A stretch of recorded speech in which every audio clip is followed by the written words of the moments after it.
నారాయణ ఆది నారాయణ. ఓం నారాయణ ఆది నారాయణ ఛానల్ను ఆదరిస్తున్న గురు బంధువులకు స్వాగతం, సుస్వాగతం.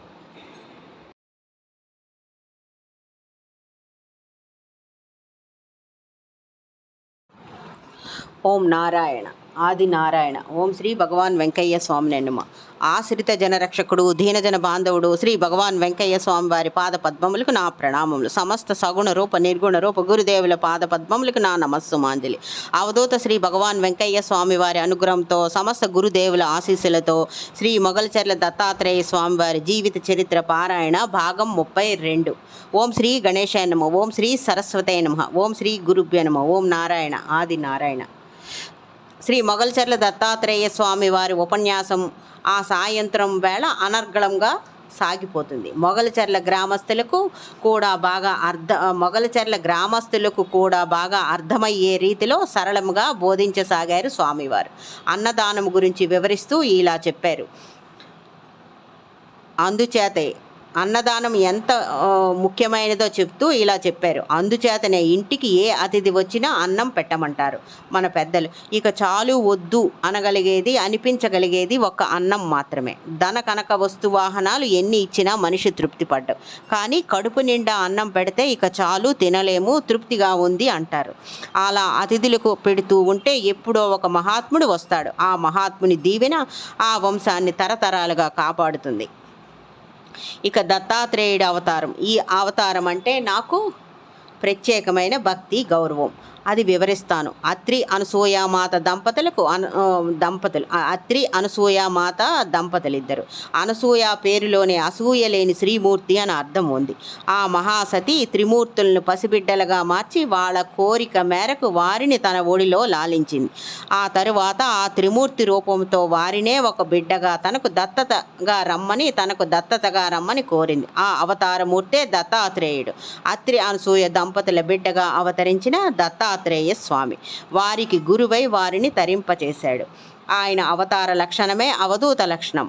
ప్రేమమూర్తి ఆయన. ద్వేషం ఎరుగని తత్వం ఆయనది. శిష్ట రక్షణ ఆయన కర్తవ్యం.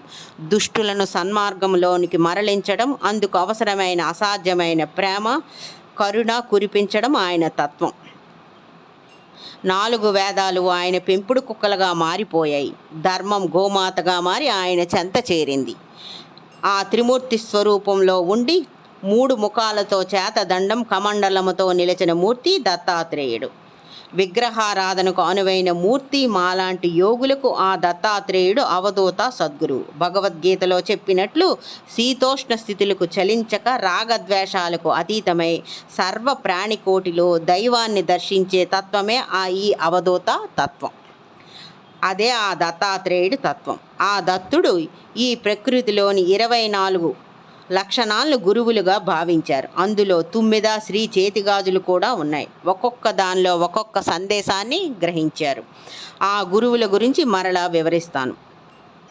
నాకు ఆరాధ్య దైవం దత్తాత్రేయ స్వామి. నాది అవధూత లక్షణం. నేను దిగంబరంగా ఉండడం కూడా ఆ స్వామి తత్వంలో ఒక భాగమే.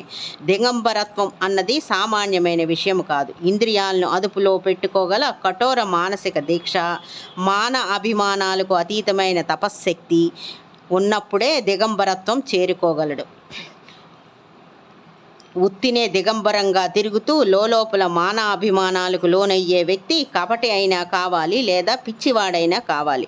అనుకరణతో అవధూత తత్వాన్ని ఎదుటివారి చేత నమ్మింపచేసేవాడైనా కావాలి. అవధూత సద్గురువు అయిన దత్తాత్రేయుని గురువుగా భావించాను కాబట్టే నా పూర్వనామాన్ని వదిలేసి దత్తాత్రేయుడిగా నాకు నామకరణం జరిగింది. నన్ను దత్తాత్రేయుడిగా పిలవండి. అప్పటికి శ్రీధర్రావు దంపతులు గారు అర్థమైంది ఏమిటంటే శ్రీ స్వామివారిని తాము ఏనాడు పేరుతో పిలవలేదు. ఈరోజు ఆయనే తన నామాన్ని చెప్పేశారు. తాము సాక్షాత్ ఆ త్రిమూర్తి స్వరూపుడని ఇన్నాళ్ళు స్వామిగా కొలుస్తున్నామని వారు అనుకున్నారు. శ్రీధర్రావు దంపతులు, ప్రభావతి వారు అలా అనుకున్నారు. ఆ త్రిమూర్తి స్వరూపుడినే వారు స్వామిగా కొలుస్తున్నామని శ్రీధర్రావు దంపతులు అనుకున్నారు. తర్వాత శ్రీ స్వామివారు కొనసాగిస్తూ ఇలా అన్నారు. ఆ దత్తాత్రేయుడి స్వరూపంగా ఉండి షిరిడీలో ప్రకటనమైన సాయిబాబాను భావించవచ్చు. ఆయనది కూడా అవధూత సాంప్రదాయమే. నూటికో కోటికో ఒకరు ఆ దత్తాత్రేయుడి తత్వాన్ని అర్థం చేసుకొని అవధూతగా మారి ఈ కలియుగంలో మానవాళిని ఉద్ధరింపడానికి ప్రకటనమవుతూ ఉంటారు. ఈ మానవ లోకం ముందుగా వారిని గుర్తించదు. అంత మాత్రము చేత ఆ అవధూత నిరాశ చెంది వెనక్కి వెళ్ళిపోడు. తన జీవన పర్యంతం సమాజానికి, దైవానికి వారధిగా ఉండి ఎంతో మందిని ఉద్ధరించి తరువాత మాత్రమే తమ అవతారాన్ని చాలిస్తారు. వారు తమ దేహ త్యాగం చేసిన వారి తపోశక్తి మరికొంతకాలం పాటు ఈ మానవాళిని తరింపచేస్తూ ఉంటుంది. అవధూత అడుగుపెట్టిన భూమి క్షేత్రంగా మారుతుంది. ఇది సత్యం అంటూ కళ్ళు మూసుకున్నారు స్వామివారు. శ్రీ స్వామివారి ఉపన్యాసం ఆగింది. అప్పటిదాకా వింటున్న ఆ గ్రామస్తులు శ్రీ స్వామివారికి మొక్కి ఇళ్లకు వెళ్ళిపోయారు. శ్రీధర్రావు దంపతులు కూడా ముగ్ధులై వింటూ ఉన్నారు. శ్రీ స్వామివారు చెప్పిన చాలా విషయాలు ఎన్నోసార్లు ఎక్కడో ఒకచోట పుస్తకాల్లో చదివినవే. కానీ ఇప్పుడు ఆయన చెబుతున్నప్పుడు తపస్సు, సాధన, ఆచరణ అన్నవి ముప్పెట గొలుసు మంత్రంలాగా వారి హృదయాల్లో స్థిరంగా నిలిచిపోయింది. తమ ఎదురుగా మూర్తి భవించిన అవధూత